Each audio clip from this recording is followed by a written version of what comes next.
Espanha, 1971. Manuel Sanches Cano, um homem com seus 40 anos, filho de camponeses, trabalha desde os 12. Na cozinha de casa, ao lado da sua esposa, Dona Josefa, que ele começa a preparar balas de goma de forma completamente artesanal. Os filhos embalam os doces e saem de bicicleta para vender pelas ruas da cidade. O nome da marca ele já tinha, era o apelido carinhoso que ele dava para a mulher, Fina. Assim nasceu a Fine. Mais de meio século depois, a marca que começou numa cozinha na Espanha tem o seu maior mercado no Brasil. Aqui, 95% da população conhece a marca. São 157 milhões de brasileiros. 500 mil de pontos de venda. 76,5% do mercado de balas de gelatina. Uma fábrica em Jundiaí que recebeu 350 milhões de reais em investimento para dobrar de tamanho. E o homem que comanda as vendas dessa operação está aqui com a gente. Frederico Palhares, diretor executivo de vendas da Fine no Brasil. São 18 anos de bens de consumo em empresas como Red Bull, BRF e Kraft Heinz.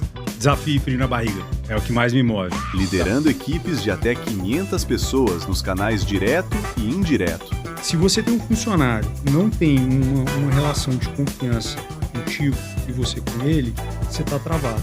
Hoje, é ele quem responde pelos grandes clientes nacionais e regionais, pela distribuição e pela excelência comercial da marca no maior mercado da Fine no planeta. Um cara que começou a carreira positivando 30 cantinas de universidade. E tinha que bater meta, tinha que entrar com Red Bull nas cantinas. Hoje responde por 500 mil de pontos de venda. Fred Palhares, seja muito bem-vindo ao Sellers Cast.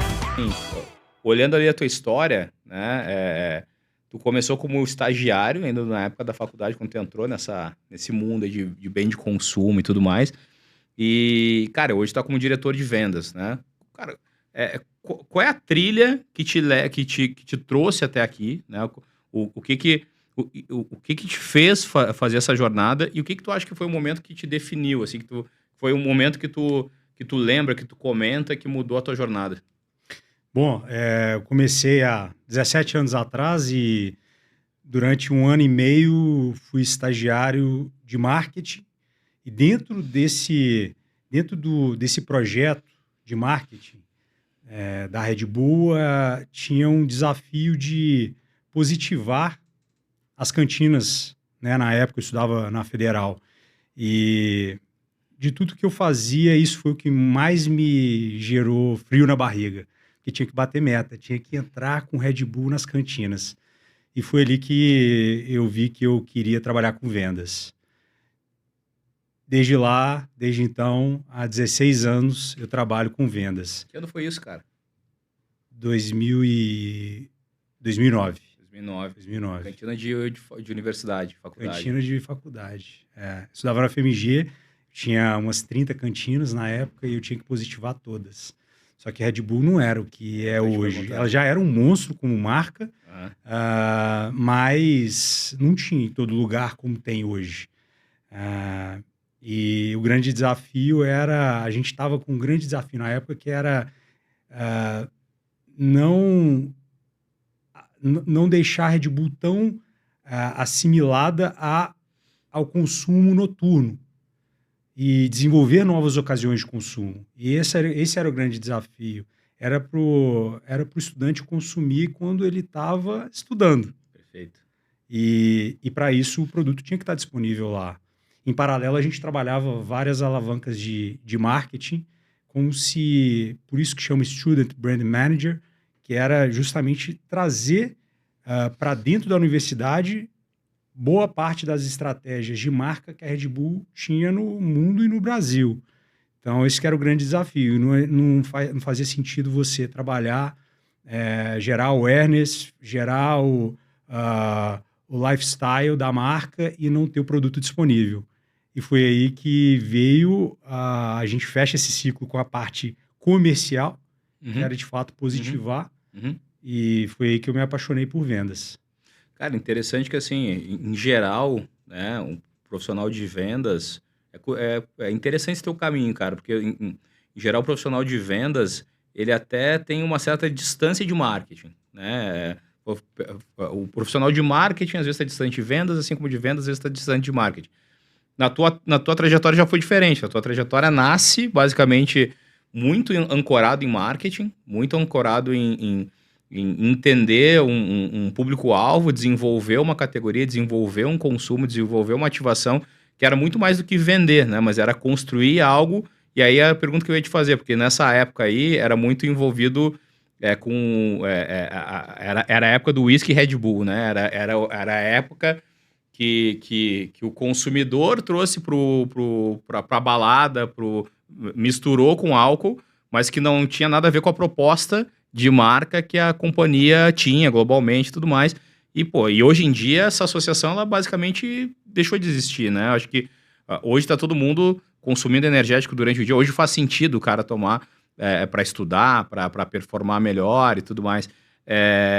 Cara, como é que foi esse desafio, assim? Como é que foi no início, né? De desfazer essa associação? Tu lembra como é que foi esse período?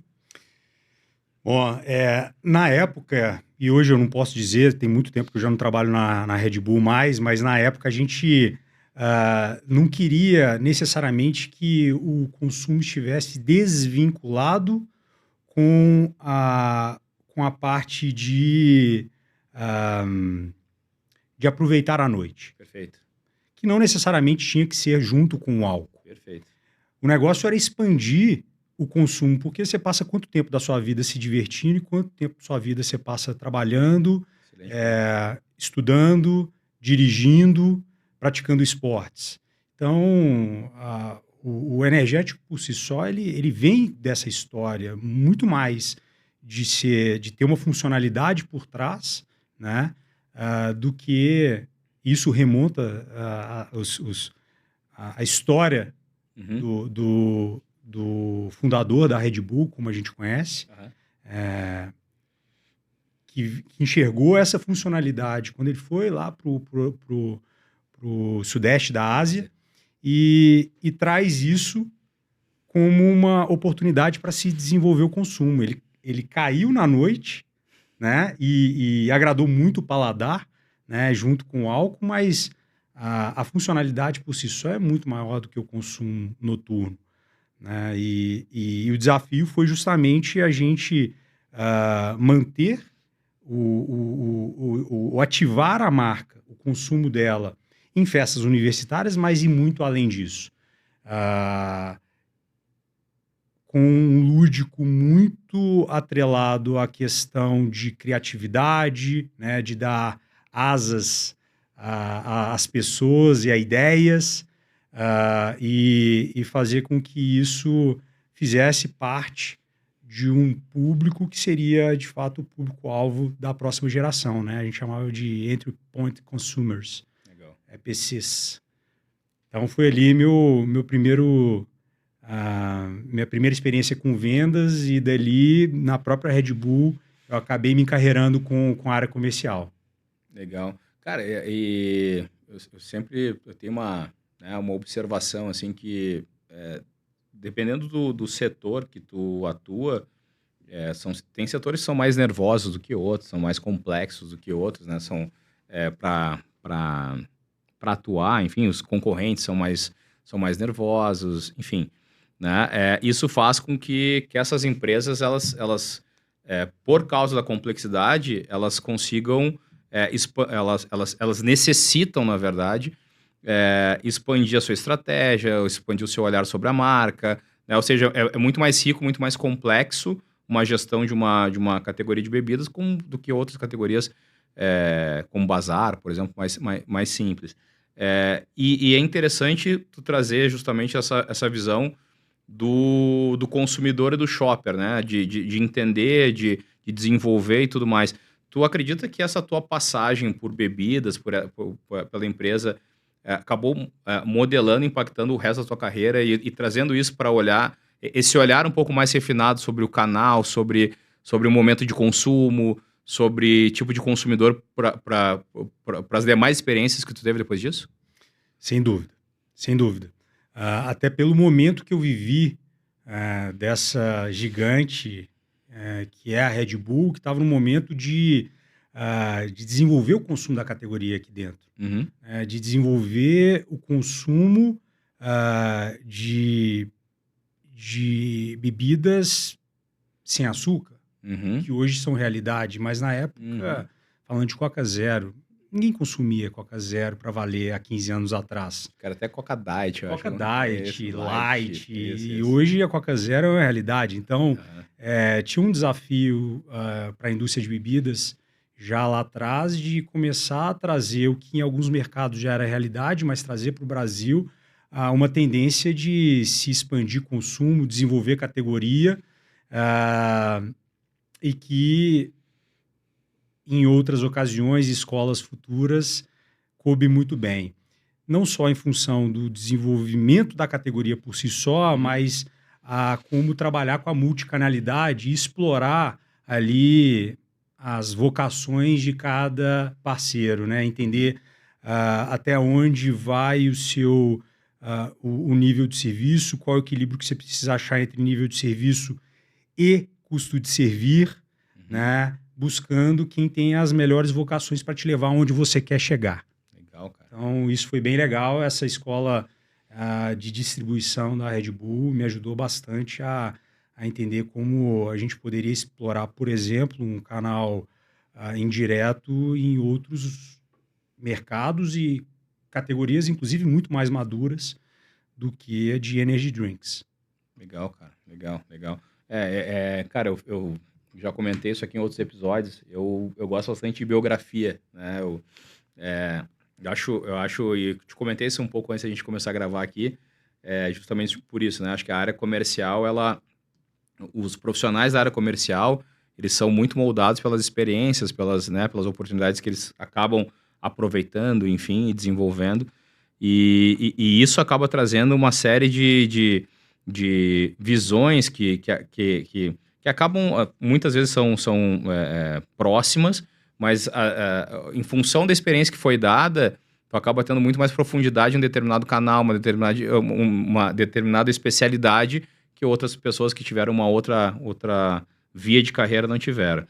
Cara, deixa eu te fazer uma pergunta aqui sobre execução, né? Sobre front, sobre estratégia, porque tu já teve nos dois lados, viveu intensamente a execução ali na ponta e muito direcionado por estratégia. Cara, tu liderou várias grandes equipes no front, né? E depois tu migrou para cadeiras mais estratégicas.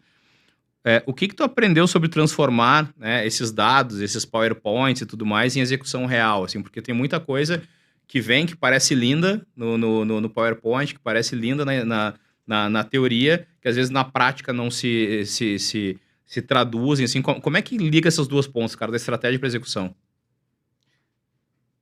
Teste. Precisa pilotar. Legal. Quantas e quantas ideias, insights a gente não tem todos os dias. Eu, por exemplo, fico pensando o tempo inteiro o que eu posso fazer de diferente e melhor para gerar mais eficiência, inovação em processos e ajudar o time a vender mais. Se você der e tem que dar muita voz a essas ideias, sem passar um filtro pelo aquilo que tem que ser prioritário e aquilo que dá certo, né? Você corre o risco de querer fazer muita coisa ao mesmo tempo e ter iniciativa e não ter acabativa. E, para mim, a diferença entre ter uma iniciativa e uma acabativa de resultado é você fazer um piloto bem feito para ver se aquela ideia realmente é um elefante branco que você idealizou dentro da sua sala. Então, para mim, isso é muito importante. Apoiado com hipóteses de quem está diretamente ligado à área de vendas, né? Quem está ali oxigenado no dia a dia e está vendo uma série de dores que não são tratadas. Então, a gente estava conversando antes daqui, a sua tese partiu dessas dores, né? Total. E é exatamente isso que eu enxergo. Então, você enxerga as dores, vê um elefante branco, tem uma ideia que às vezes pode ser disruptiva ou que é super simples, Se você tiver uma ideia, se realmente for disruptiva e for impactar bem a organização e aquilo for te custar caro, pilota antes. Perfeito. Pilota antes porque, bom, pode ser que seja um elefante mesmo, mas para ser um elefante branco na sala, é bom que você tenha os recursos, a interdependência necessária dentro da organização, e o apoio para fazer aquilo dar certo. Senão, uma boa ideia, né, pode virar muito mal executada, acaba caindo em descrédito. Então, para mim é isso, é pilotar, aprender e ajustar até o momento em que funcione. Hoje como é que tu lida, cara? Pô, eu gosto bastante dessa linha que tu trouxe. Na Sellers a gente fala bastante lá com o time interno, né? Com a nossa galera lá, a gente fala... Tem algumas frases que a gente repete bastante, né? Tipo, o ótimo é inimigo do bom. Cara, não tenta ficar adorando muito a pílula e tal. Vamos fazer o negócio, vamos fazer pequeno, vamos testar. Né? MVP, a gente fala muito, cara, vamos fazer uma V1, V2, V3, vamos entender se funciona ou não. E a gente fala bastante sobre a cultura do fracasso, assim, sobre errar. Tipo, porque o teste, ele tá intimamente ligado à possibilidade de erro, né? E tem organizações ou culturas organizacionais que não permitem o erro, não lidam bem com o erro, né? Logo, às vezes não se expõe muito a testes, né? Por medo de errar. Tu acredita nisso também, cara? Tu acha que o erro, ele é parte do negócio? Tu lida bem com o erro junto com o teu time na execução? Se você não... Acho que você já me perguntou dando a resposta, César. É exatamente isso. Se você não lida bem com o erro, provavelmente você vai ficar fadado a importar sempre soluções externas para aquilo que você poderia fazer dentro de casa. Ou nem dar tanta atenção para tantas soluções externas, simplesmente porque você parte do pressuposto que aquilo pode dar errado. Então, tem que estar disposto a errar. Para mim, não é estar disposto a errar ou não, é o tamanho do erro. Perfeito. E o tamanho do erro, para mim, está ligado a fazer um MVP ou um piloto e achar que aquela excelente ideia é, de fato, um negócio que é a sua bala de prata. Uhum. Então, para mim, separar uma bala de prata daquilo que, de fato, pode ser pilotado, gerado aprendizado, aparado as arestas e implementado, para mim é o que tende a dar certo. E se existe uma convicção muito forte de que aquilo vai dar certo, é fazer para aprender, não para ver se dá certo ou não, mas é fazer, aprender, corrigir, até dar certo. Para mim, boa parte das grandes realizações que a gente tem no mundo e das soluções que a gente vê sendo desenvolvidas é você fazer até dar certo, se você está convicto de que aquilo realmente pode ser uma boa solução. E com uma certa velocidade. Se você começa a planejar demais durante muito tempo, perdeu o time. Né? E para mim esse que é o conceito do que a gente vê de novas metodologias de always beta, test and learn, que vai te ajudar a capturar os aprendizados para acertar aquilo, para dar certo o mais rápido possível. Animal, cara. Bom, eu te comentei, né? Eu fui da indústria e depois eu fui mergulhado no ambiente de tecnologia, startup, tudo mais, inovação. E, cara, muita coisa, para mim, a maioria das coisas eram fatos novos, que tem... tecnologia é uma indústria diferente, com, né, métricas diferentes, com ciclos de vendas diferentes, com uma série de coisas diferentes. E tem alguns conceitos diferentes, mas um dos que eu mais gostei, cara, e até hoje é um mantra do Vale do Silício, é o tal do if you fail, fail fast. Né? Tipo, cara, não tem problema errar. Mas assim, se errar, já corrige, vai de novo, corrige, vai de novo, corrige, vai de novo. É um pouco que tu falou agora, né? A velocidade, né? Tem que... Faz rápido, testa, melhora, ajusta. Isso é muito DNA dessa cultura de execução. Cara, falando um pouquinho de distribuidor, né? Que eu acho que é um ponto que nos conecta, né? Eu particularmente adoro canal de distribuição, né? Eu acredito, cara, canal é maior do que produto, né? Se, por exemplo, tu pode ter um super produto, mas num canal errado, ou trabalhando mal no canal, esse produto não deslancha. E às vezes tu tem um produto que nem é tão bom assim, mas que tem um canal de vendas, tem um programa de canal bem estruturado, um canal de vendas bem estruturado, ele deslancha, né? Cara, tu tem uma passagem intensa no canal indireto, né? Tu já relatou um pouco aqui e tu vive isso há muitos anos. O que tu acredita, assim, que tem mudado nessa relação da indústria e do distribuidor? Né? O que tu acha que melhorou e o que tu acha que são erros que ainda se repetem que poderiam melhorar? Bom, a pergunta é complexa. Bom, o que evolui? Para mim, acho que a abertura de ambos os lados para co-criar uma parceria estratégica, de fato.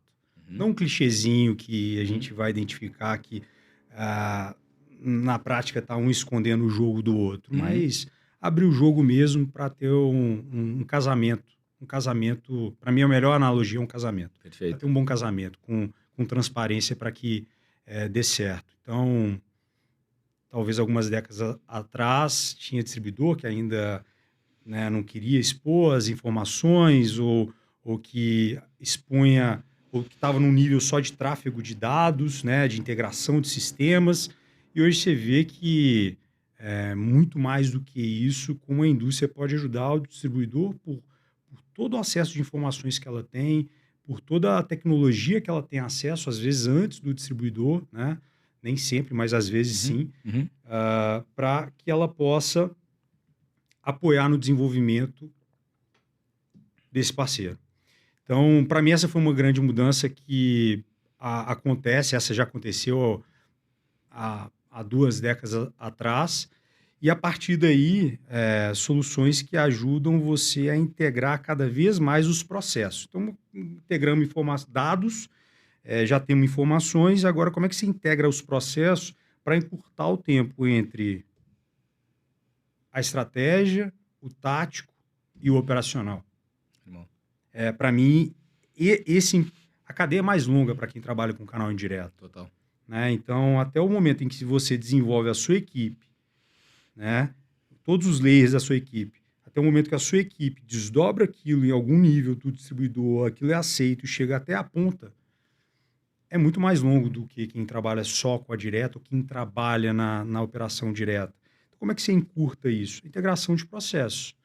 Né? E aquilo conecta incentivo, prestação de serviço, ganho de produtividade e a capacitação por si só. Para mim, essa tem sido uma das surpresas mais agradáveis de conviver com o canal direto de alguns anos para cá e ver o quanto isso evoluiu. Legal, cara. Legal. O que que tu percebe os próximos anos aí de canal? Falando aí, tem tecnologia, tem processo, tem cultura, tem uma série de coisas aí. O que tu imagina que no curto prazo a gente vai ter de ganhos que hoje a gente ainda não tem, seja por falta de adoção cultural, seja por falta de tecnologia, enfim. Como é que tu imagina o canal indireto daqui a 10 anos? Essa é a pergunta do bilhão. Essa pergunta é difícil. Porque, bom, algumas coisas que na minha cabeça podem redefinir um pouco do canal indireto. Marketplaces muito fortes, gerando leads aí que podem ser trabalhados. A especialização, né? Será que você precisa de um distribuidor mesmo para fazer o trabalho que uma agência poderia fazer? Se a captação de pedidos pode vir para um grande... Vou retomar, tá? Para estruturar melhor a ideia. Fica tranquilo. Essa é a pergunta do bilhão. Para mim, acho que tem N variáveis que estão formatando já há alguns anos aquilo que a gente pode esperar do canal para a próxima década. Por um lado, a gente tem alguns grandes marketplaces capturando leads, gerando leads e capturando pedidos. Legal. Por outro lado, você tem fornecedores super especializados em trabalho de merchan, por exemplo. E você tem distribuidores que conseguiram e têm conseguido evoluir muito em eficiência, estou falando de custo operacional, em Perfeito. eficiência, e que conseguem entregar todo esse pacote para a indústria. Às vezes com um pouquinho de um marketplace, às vezes com um pouquinho de uma logística terceira, às vezes com um terceiro que presta serviço para merchant, mas ela entrega isso e simplifica, tira a complexidade para a indústria. Agora você tem também o distribuidor que acabou não está se desenvolvendo, não acordou para essa demanda que existe de ganho de eficiência operacional e prestação de serviço, né? Estando conectado com as diferentes possibilidades de prestação de serviço, seja de captação de pedido, seja na execução.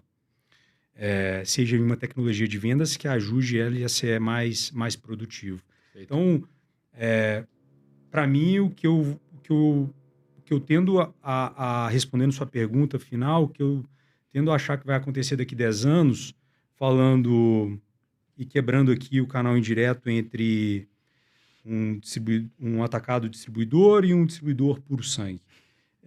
O atacado distribuidor vai continuar sendo necessário, você tem grandes players no Brasil, estão cada vez mais estruturados, super dominantes e crescendo a passos largos. Esse acho pouco provável que ele não continue com o espaço que ele já construiu no Brasil. Para o distribuidor puro sangue, tende a ficar aqueles que tiverem maior habilidade em gestão, que isso seja transformado em produtividade, eficiência e prestação de serviço para a indústria. Para mim, acho que isso é um pouco das características de quem vai estar de pé daqui 10 anos. Legal pra caramba, cara. E vou fazer um adendo, né? Eu escutei pela primeira vez essa expressão há alguns minutos atrás. A gente estava batendo um papo falando sobre um parceiro em comum aí que a gente tem.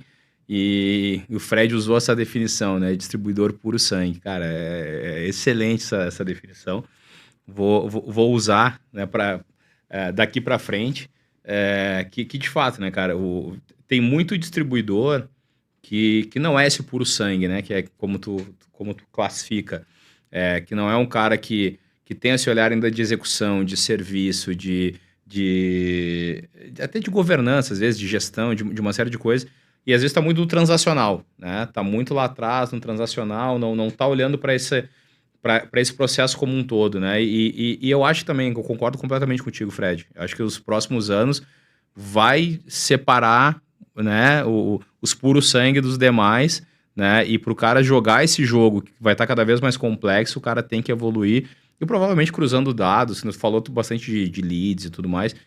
Tem muita qualificação de dados que vai vir por aí, que vai ajudar os caras a serem cada vez mais snipers também na operação, né, cara? É muito legal essa tua visão. Cara, RTM, né? Tu fala ali, tu tem na tua expertise, tu tem o desenho de route to marketing em várias companhias, né? O que é inegociável, cara, quando tu vai construir um modelo como esse hoje em dia? A expectativa do board. Bom ponto. Se tem uma coisa que futebol, política, religião e route to market, eu acho que todo mundo tem opinião, né? Mas tem que atender a expectativa. O que você quer com o route to market? Qual que é o seu momento como marca? Qual que é a expectativa de capilaridade? Qual que é a maturidade do seu sortimento? Qual o público que você quer atingir? Qual o canal que esse público frequenta? Para você ter um bom route to market. Parece meio resposta de advogado, né? Porque depende muito. Mas ingredientes primeiro, você ter uma boa expectativa alinhada com a alta liderança da companhia, aonde ela quer chegar, né? E o tempo que ela espera para chegar até lá. E a partir daí, muito ritmo e gestão. Para botar um route to market de pé, tem que ter muito ritmo de gestão, porque às vezes ele nasce só na parte estruturante do negócio e vários aspectos que dão corpo para essa rota acabam sendo desprezados. Por exemplo, uma boa estratégia de shopper marketing, por exemplo, uma boa política comercial, por exemplo, uma boa construção de marca, né, que precisa continuar sendo desenvolvida, independente de onde você esteja, e isso dá força e dá corpo para o route to market. Mas eu diria que esse é o caminho. E acho que é isso. Não, é legal, cara. Eu te entendo completamente, porque assim, tem uma. Né, tu traz aí que o inegociável para implementar um route to marketing é basicamente alinhamento estratégico, né? Ou seja, tem que estar todo mundo comprado na ideia, comprado no prazo, comprado nas expectativas para ele acontecer.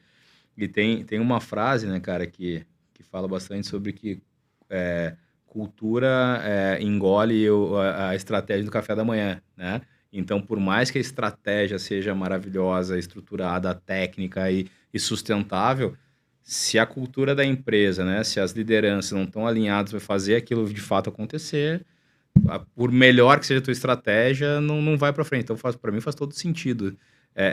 Por onde tu passou, cara? Tu primeiro construiu esse alinhamento cultural para depois avançar com algumas estratégias? Sempre foi assim? Já aconteceu das duas formas. E definitivamente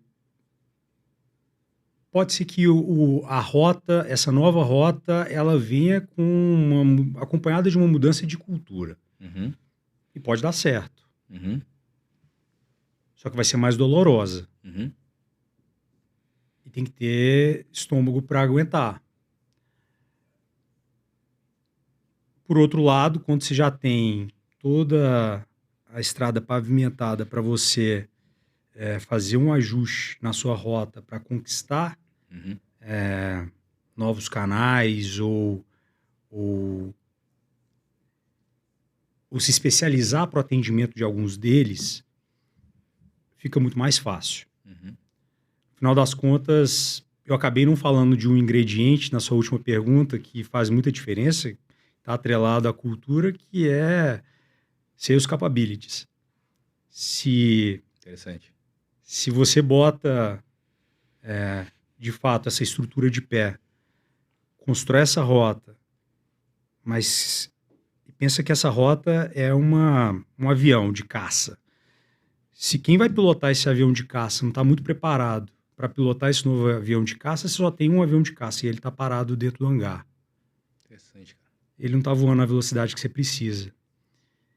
E junto com os seus capabilities vem remuneração, capacitação, né, um plano de carreira e uma cultura que seja aspiracional para você reter talentos também.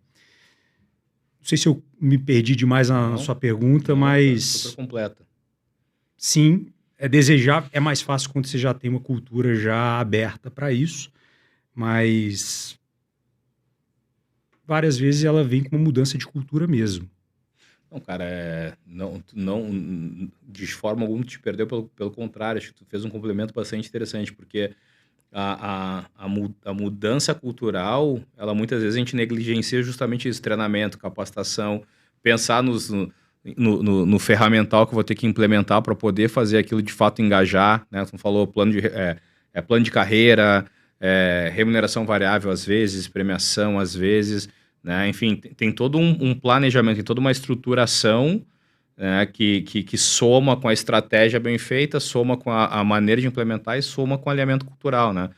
Tá perfeito, cara, faz todo sentido. E às vezes é muito negligenciado isso, né, Fred? A gente fica pensando na estratégia, pensa na parte política, na parte técnica, mas não pensa nessas camadas de impacto que estão na equipe. Porque muitas vezes tu tá com uma equipe que tá, sei lá, há 2 décadas ali vendendo o mesmo produto, que já se acostumou com o modus operandi daquela empresa, e aí vem alguém que quer mudar aquilo tudo, tem um impacto que às vezes, né, consciente ou inconscientemente, o cara até joga contra, né, para fazer aquilo acontecer. Já deve ter passado por isso, né? Sim.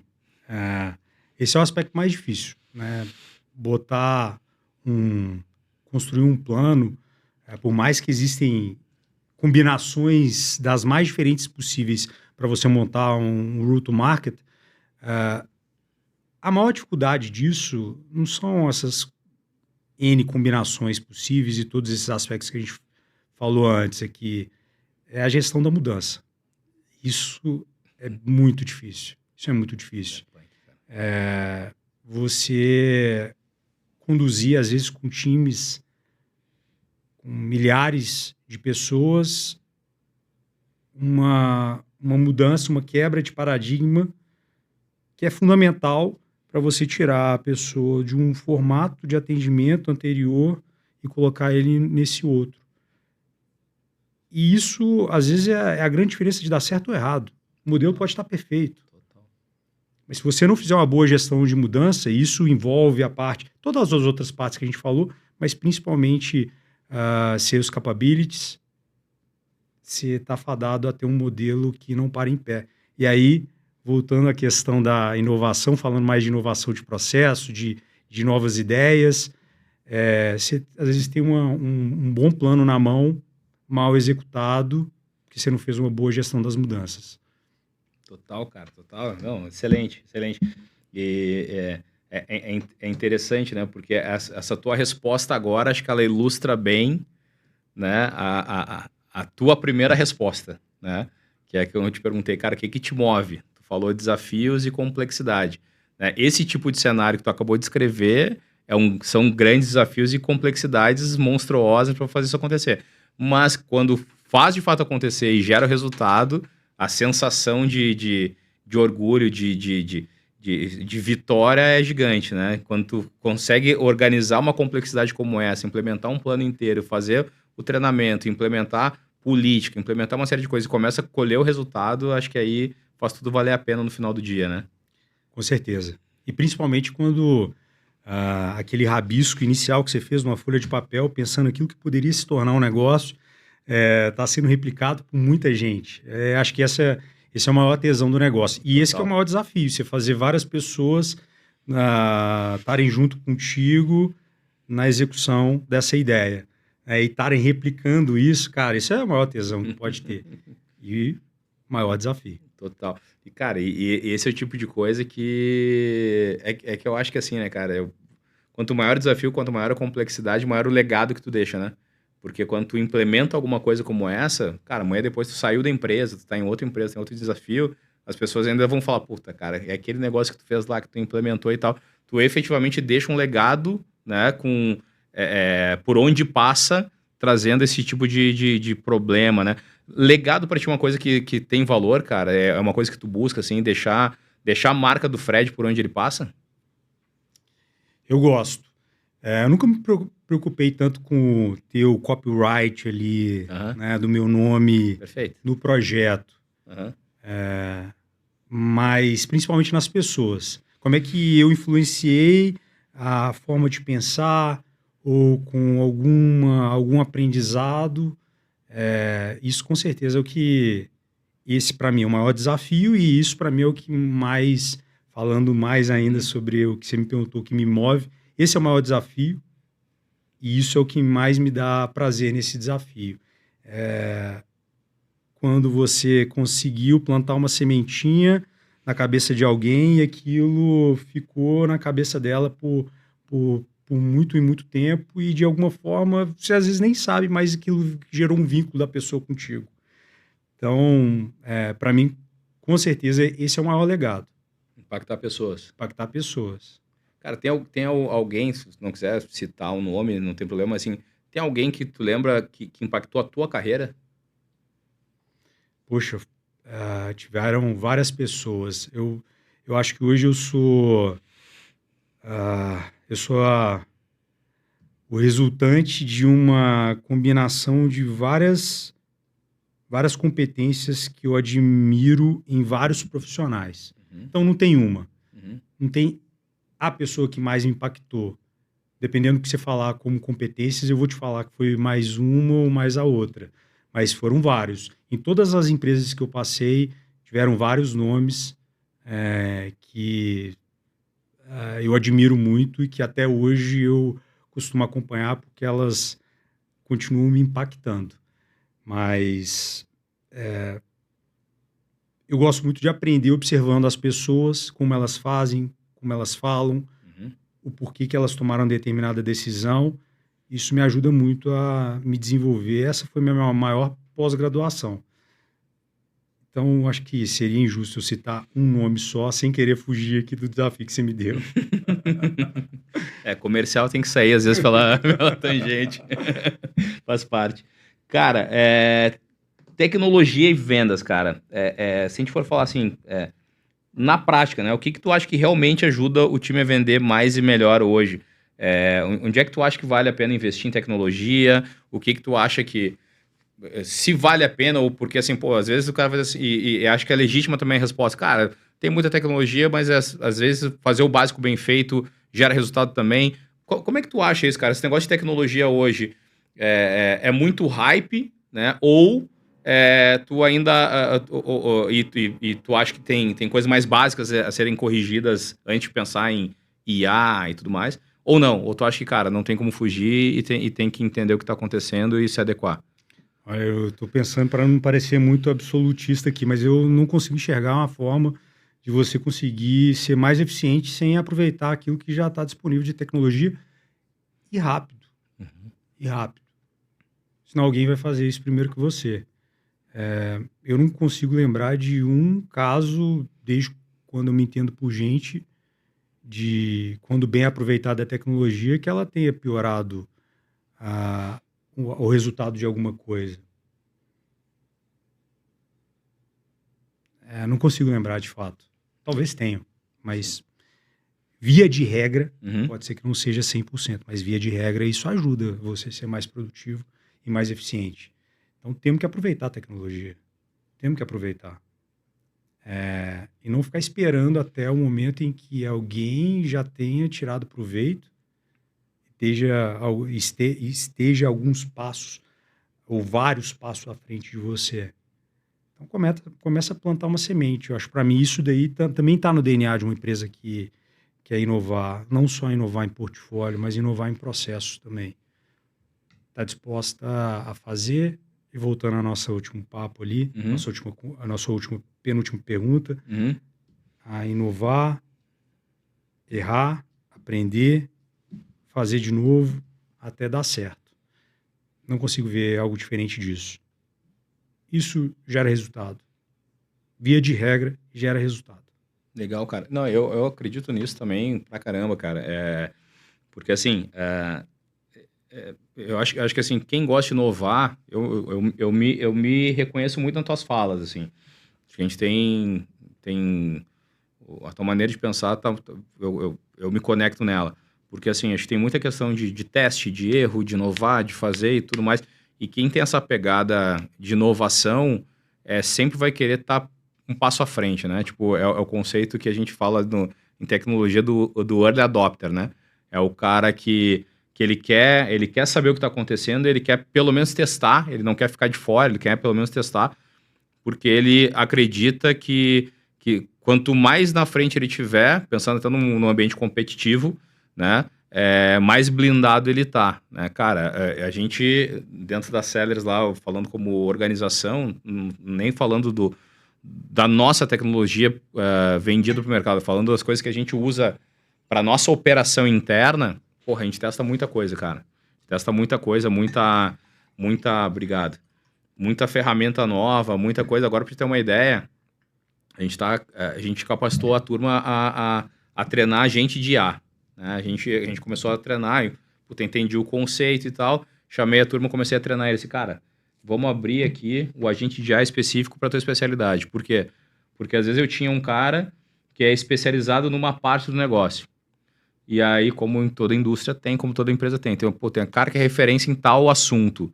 Puta, cara, eu vou ter uma reunião, não sei o quê, tu consegue vir comigo para tirar alguma dúvida? Né? Isso acontece direto.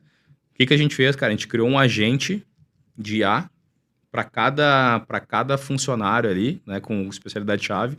O nome do agente é o nome do cara, a foto do agente é a foto do cara, e ele treina o seu próprio agente, né? E o que acaba acontecendo? O agente dele entra em várias reuniões que ele nem fica sabendo, ou seja, os colegas têm acesso aos agentes, em vez de ir lá perguntar pro cara de carne e osso, ele pergunta pro agente dele para ver o que ele responderia e a gente dá escala no time. Então, cara, tem muita coisa aí que tá disponível, né? Que, claro, requer interesse, curiosidade, enfim, né? Teste e erro, né? A gente já fez de um jeito, errou, volta para cá, faz de novo e tal, vai ajustando.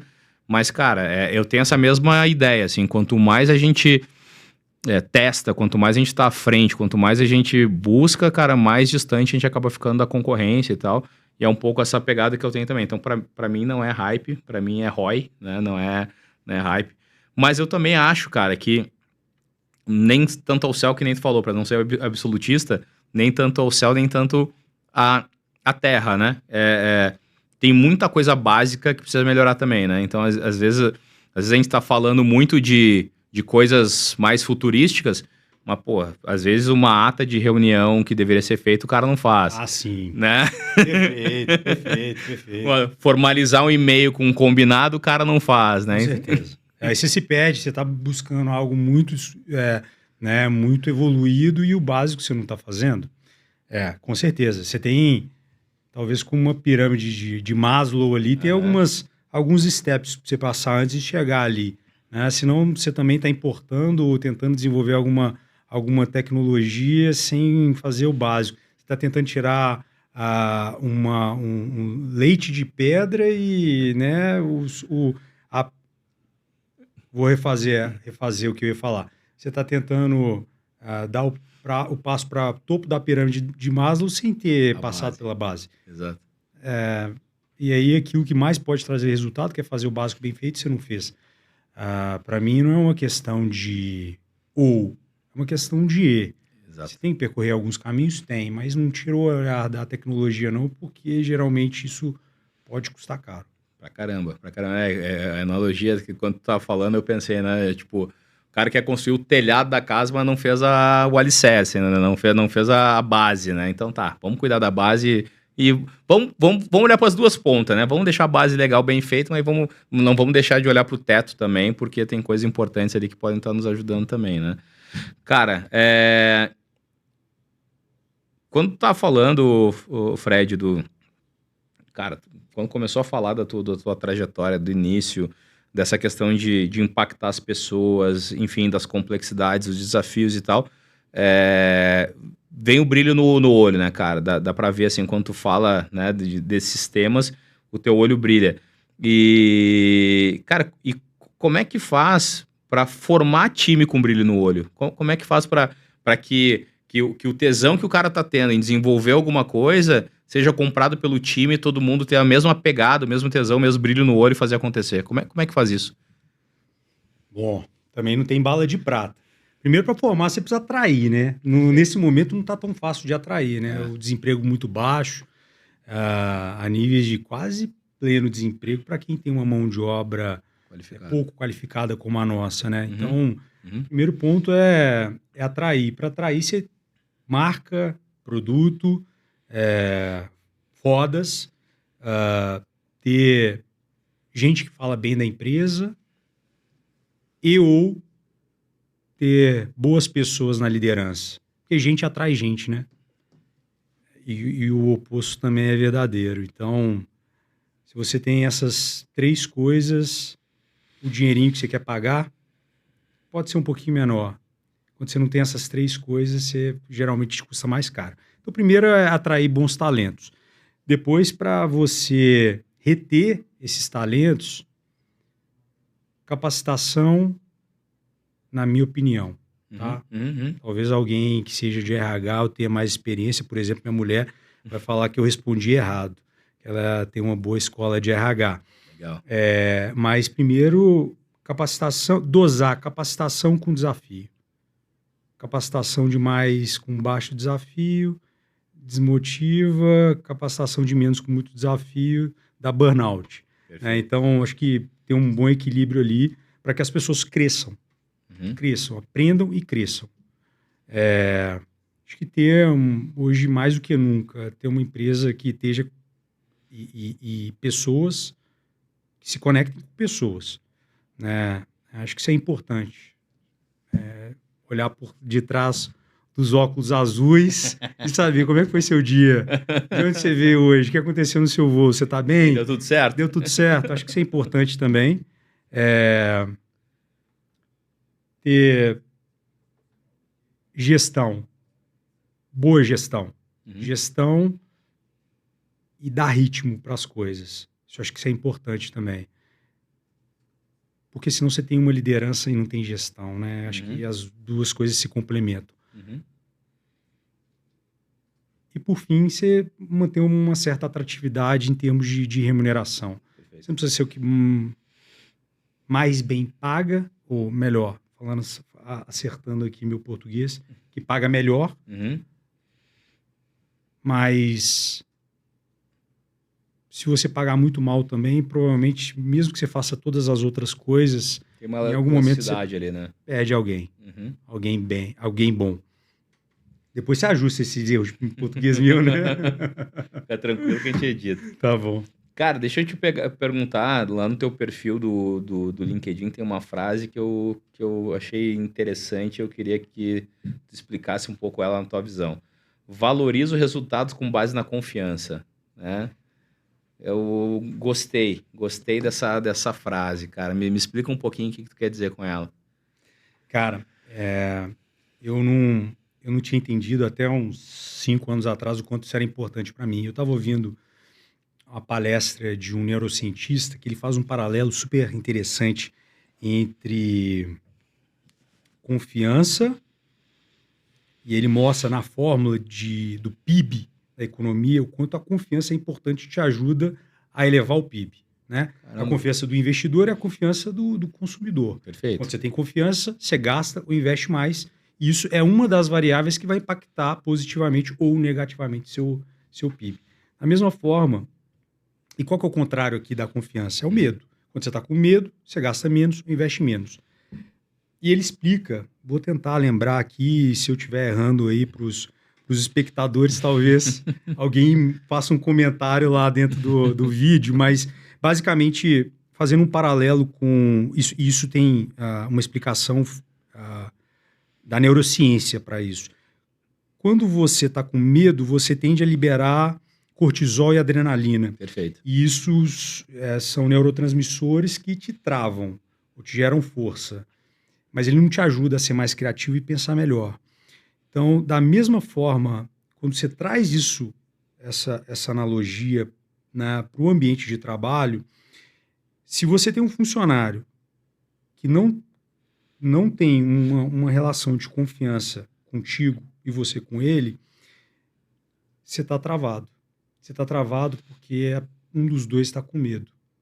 E aí é a hora que você poderia colocar uma boa ideia, sugerir alguma coisa, contrapor alguma coisa que alguém te fala, você não está fazendo isso porque você está com medo. E isso é contraproducente. Isso mina uma cultura de criatividade, de produtividade, e você tem pessoas que estão a todo momento ali travadas. Então, para mim, confiança é uma das bases. E é, inclusive, uma dos principais valores que me trouxeram à empresa atual também. Confiança. Confiança é um negócio muito importante para mim. A confiança é aquilo que te ajuda a tomar um puxão de orelha ou dar um puxão de orelha e você pensar, cara, isso foi pro meu bem. A pessoa que está fazendo isso, ela confia em mim. Isso torna um ambiente tão mais leve, te deixa dormir tranquilo, te deixa acordar com tesão para ouvir aquele puxão de orelha, trabalhar em cima daquilo e fazer melhor. Acho que eu gosto muito disso. Cara, que porrada, hein, velho? Puta, foda essa. Tem a ver com segurança e insegurança, né, cara, no final do dia, né? Porra, faz absolutamente todo sentido, né? O cara que tem segurança, vamos trazer isso pro... Tem filhos, Fred? Não. Não, só um peludo. Minha mulher chama de filho, mas ainda não é um filho, propriamente dito. Não é um herdeiro. Mas ele consome bastante da parte da renda, Bastante. tenho certeza. Bastante. Cara, é que nem eu tenho um filho de 5 anos, o Theo. Uma das coisas que eu sempre busco fazer é dar segurança para ele, né? Fazer com que ele se sinta seguro, né? Tipo, quando ele erra, né? Eu explico para ele que ele errou, mas eu explico com carinho, né? Dando segurança para ele. E quando ele acerta, eu faço questão de enfatizar, porque aquilo faz com que ele também se sinta seguro, se sinta confiante e tudo mais.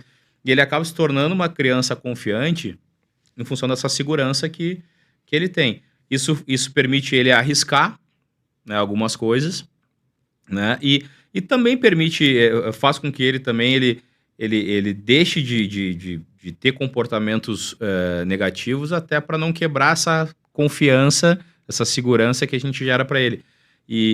Cara, fazendo essa analogia, porque ela faz completamente sentido com qualquer fase da vida, né? Tu profissionalmente, se tu tá num ambiente onde tu te sente seguro, confiante, né? Tu vai conseguir também produzir, opinar, né? Trazer ideias, porque tu não vai ter medo sei lá, de ser criticado, ou se eu tô insegura, eu nem vou falar nada muito aqui, porque senão daqui a pouco eu vou tomar uma porrada, então deixa quieto. Então, cara, porrada essa tua frase, cara. Uma porrada essa tua frase. Faz absolutamente sentido. Absolutamente sentido. Porque é contraproducente a falta de confiança, cara. Puta. Faz tempo que tu deu esse estalo? Foi 5 anos, tu falou, né? Cara, se eu estiver errado, eu acho que faz uns 5 anos. Foi um cara que ele tem uma didática fantástica. Acho que foi a primeira vez que eu ouvi um neurocientista falando. Eu acho que nem sabia o que era isso antes de ouvi-lo falando. Chama Pedro Calabres. Pô, conheço. Conheço. Comecei a acompanhar ele quando eu estava indo trabalhar, pegava aquele percurso no trânsito, colocava, né, as palestras dele, ficava ouvindo, e isso me marcou bastante. Eu vi o quanto era importante e me impactava trabalhar no ambiente de segurança. Não, cara, fantástico, velho, fantástico. Que pedrada é essa? Porque faz todo sentido com o nosso ambiente. E, cara, é pressão, é meta, é política que muda, não sei o que, é política, né, de preço que muda, é canal, é cliente, não sei o que. O ambiente por si só já é uma panela de pressão. Se o cara tá inseguro, puta, aí trava. Trava. E por medo de errar, muita gente já deixou de conquistar muita coisa. E fica guardando e remoendo coisas que poderiam ser tratadas. Então, para mim, a confiança, ela parte de 3 elementos. E eu estou quase colocando um quarto depois de alguns episódios recentes profissionais. Legal. Mas tem que ter atitudes e um relacionamento com muita transparência, né, honestidade, respeito, responsabilidade. Uhum. E o quarto elemento agora, para mim, é ter uma dose boa de empatia também. Legal. Eu não sou a melhor pessoa para isso. Às vezes eu nem sempre demonstro tanto isso, mas eu já reparei que isso faz bastante diferença, principalmente para uma geração mais nova. Para a geração que está entrando agora no mercado de trabalho, que está começando a conviver com um conflito de gerações que não se preocuparam muito com isso durante muito tempo, né? E aí a empatia é legal para você até acomodar, acolher e integrar quem vem com valores diferentes, pensa diferentes e, enfim, você precisa, e ele é necessário para fazer a sua empresa continuar inovando, crescendo, e é uma mão de obra que é fundamental. Senão, você vai ter gente aposentando e não tem uma base forte. Então, a empatia, para mim, é o quarto ponto dessas, que era um tripé, que virou agora, né, quatro pilares que sustentam e fortalecem um laço bom de confiança. Cara, pedrada. Até porque tu trouxe um outro ponto que é interessante essa reflexão, né? Tá com quantos anos, Fred? 37. 37, eu tô com 39, fazer 40 esse ano, então estamos perto aí. Cara, tem pouca gente que se toca, né? Que a nossa geração, vamos dizer assim, a nossa geração, ela já teve Já teve uma lá no início, né? Quando tu estava lá no início da tua carreira, eu na minha, a gente enfrentou dilemas de geração, como acho que sempre acontece, mas eu acho que as diferenças naquele momento, quando, sei lá, tinha 17, 18, 19 anos, né? Para aquela geração que estava me antecedendo, a gente não tinha sido impactado ainda completamente pela tecnologia, por mudanças, por pandemia, por nada disso, né? Então, por mais que a gente tivesse diferenças culturais, elas não eram tão grandes quanto a geração que está chegando agora com essa geração que está saindo, e a gente vira meio um fiel da balança ali, né? Porque a gente entende um pouco aqui, tá tentando entender um pouco aqui, e às vezes, cara, de fato, a gente não para pensar nessa sensibilidade que principalmente a gente que tá no meio do caminho tem que ter dos dois lados da moeda, né, cara? É completamente interessante essa visão, porque a gente está recebendo do mercado, na Cedras eu tenho bastante gente jovem que está chegando agora, né, e de fato é uma condução diferente, né, são pessoas com expectativas diferentes, com valores diferentes, com visão de mundo diferente, foram criadas, moldadas de outra forma, e, cara, isso faz completa diferença, e essa galera tá chegando agora forte, né? Interessante, cara. Eu penso exatamente, você resumiu muito bem o que eu penso. E reforçando o que você falou, acho que a geração Y, né, a Millennium, é quem vai conseguir fazer uma boa tradução entre as gerações mais novas e as antigas, justamente porque a gente viveu uma transição muito forte. A gente nasceu sem tecnologia, ou sem muito da tecnologia que a gente chama hoje de tecnologia, né? Esse avanço do digital, e a gente viveu depois uma parte ali da adolescência já com algo muito inovador. Você tem os dois opostos, né? Exatamente. E eu acho que é uma boa forma de conectar e alinhar expectativas, né? Alinhar um pouco de valores.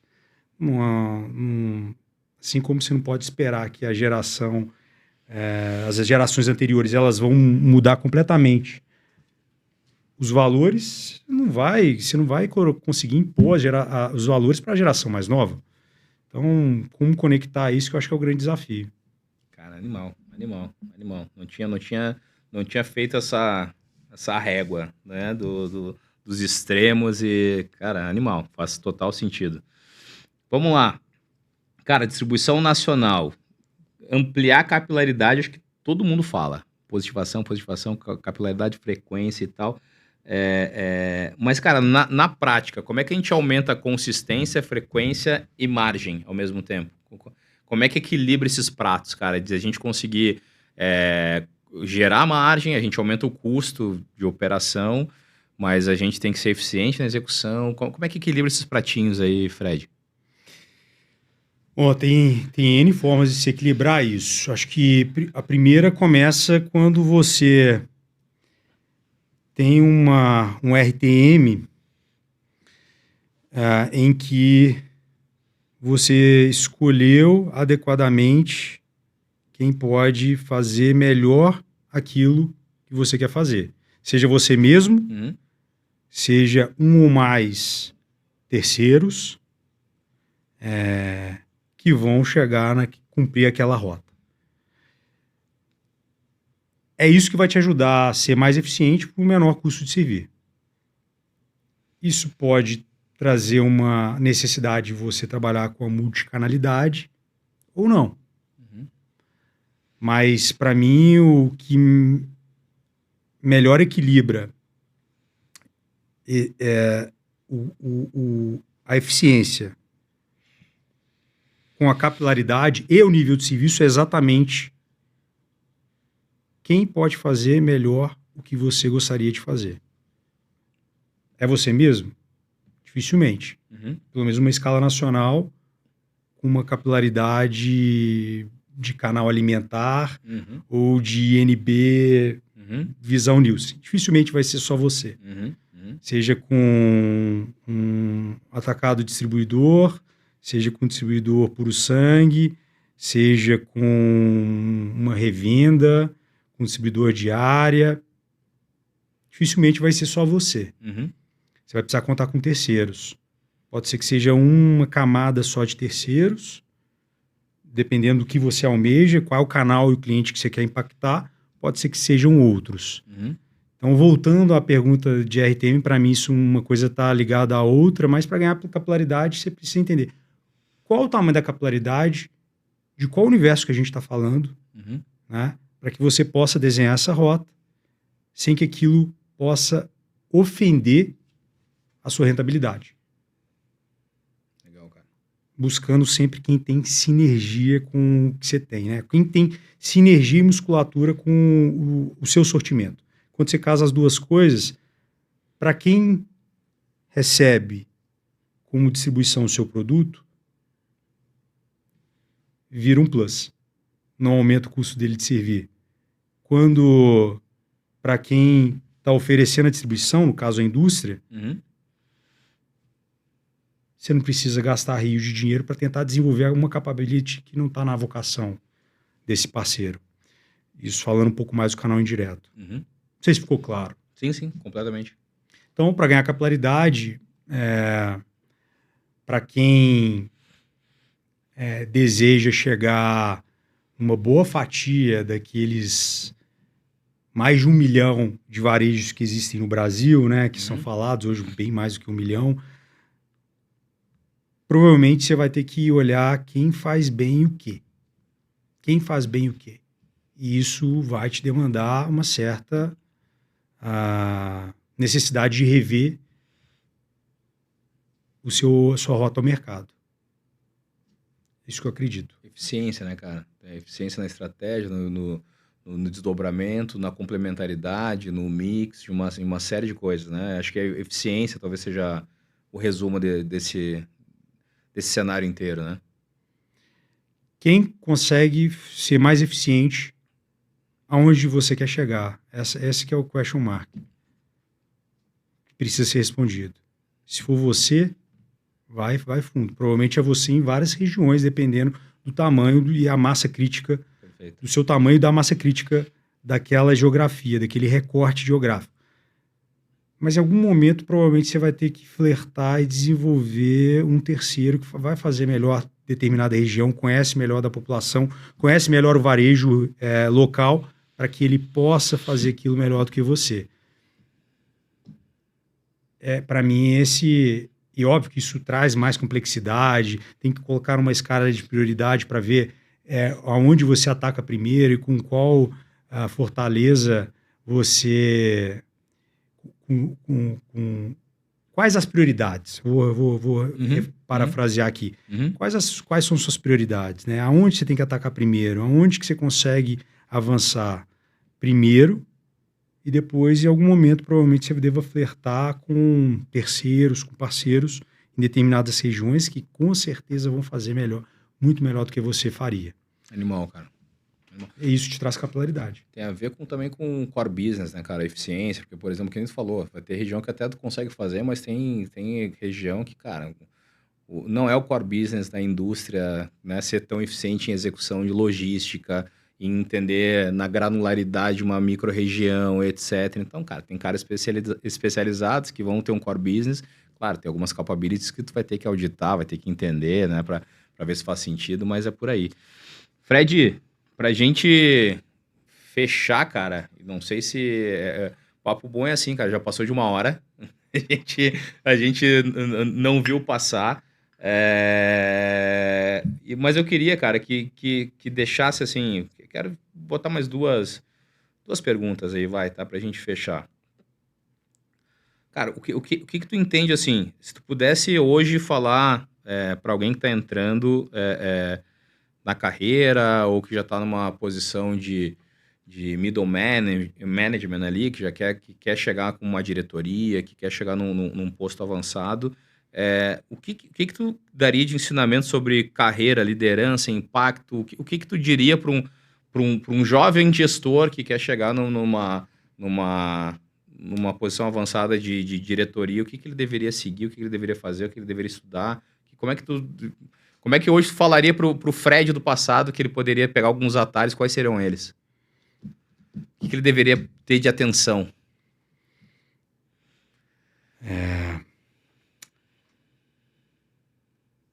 Cara, como que responde suas perguntas de forma... Meu grande desafio aqui não é responder, é pensar como é que eu consigo ser sucinto e não fazer seu podcast, seu episódio aqui durar 4 horas.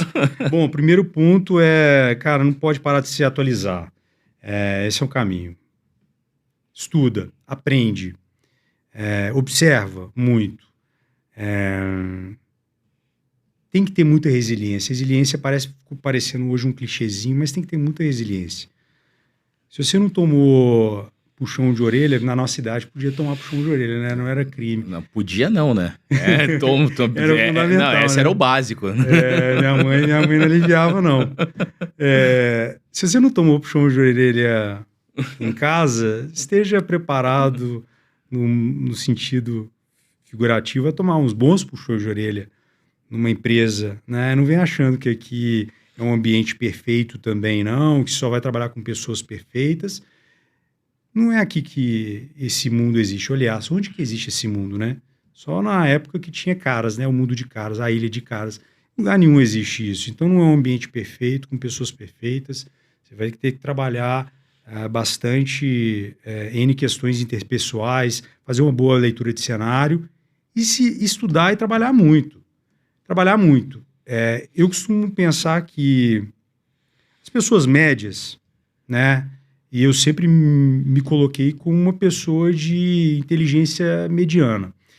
Você precisa não se destacar negativamente em alguma coisa. Então você não pode falar muito errado, você não pode se vestir muito mal, você não pode ser um perfeito ignorante em matemática, você não pode desprezar algum nível de atualização diária sobre o que está acontecendo e por aí vai, né?